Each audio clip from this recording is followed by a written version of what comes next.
نور بخاری کا وار الٹا، نور بخاری کو اللہ اللہ کرنے کا مشورہ کس نے دیا؟ آئیے ہم بتاتے ہیں آپ کو اس رپورٹ میں۔ سابق اداکارہ نور بخاری کی پاکستانی سپر سٹارز پر تنقید ان کے گلے پڑ گئی ہے، جس کے بعد انہیں سوشل میڈیا پر لوگوں کے سخت جوابات کا سامنا ہے۔ نور بخاری نے کریئر کا آغاز چائلڈ سٹار کی حیثیت سے کیا تھا۔ انہیں پہلی بار اداکار شان شاہد نے اپنی ڈائریکشن میں بنائی گئی فلم مجھے جان چاہیے میں ہیروئن کاسٹ کر کے انڈسٹری میں متعارف کروایا۔ ان کے مرحوم والد شیراز بخاری بھی فلموں میں کام کرتے رہے، جبکہ ان کی خالہ زاد کزن ثنا نواز بھی معروف اداکارہ ہیں۔ نور کی چھوٹی بہن نے بھی شوبز انڈسٹری میں کافی کام کیا، لیکن انہیں کامیابی نہ مل سکی۔ نور بخاری کا ذاتی کریئر بھی شادیوں کی وجہ سے کئی تنازعات کا شکار رہا۔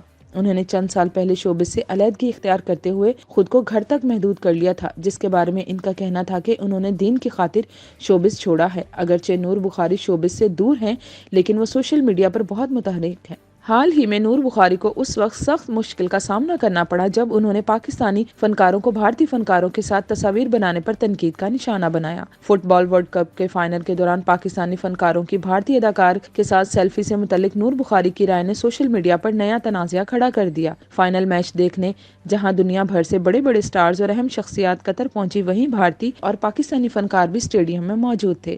فائنل کے بعد مختلف پلیٹ فارمز پر بھارتی اداکاروں کے ہمراہ پاکستانی فنکاروں کی تصاویر تیزی سے وائرل ہوئیں، جن میں اداکارہ مہوش حیات، سجل علی، ہمایوں سعید، عدیل چودھری، ٹی وی میزبان حسن چودھری، پروڈیوسر سمینہ ہمایوں سعید اور ثنا شاہ نواز وغیرہ شامل ہیں، جو بالی ووڈ اداکار کارتک آریان کے ہمراہ دکھائی دیے۔ ان تصاویر پر اداکارہ نور بخاری نے تبصرہ کرتے ہوئے کہا کہ کارتک آریان کے سامنے یہ تمام سٹارز زیادہ بڑے سٹارز ہیں۔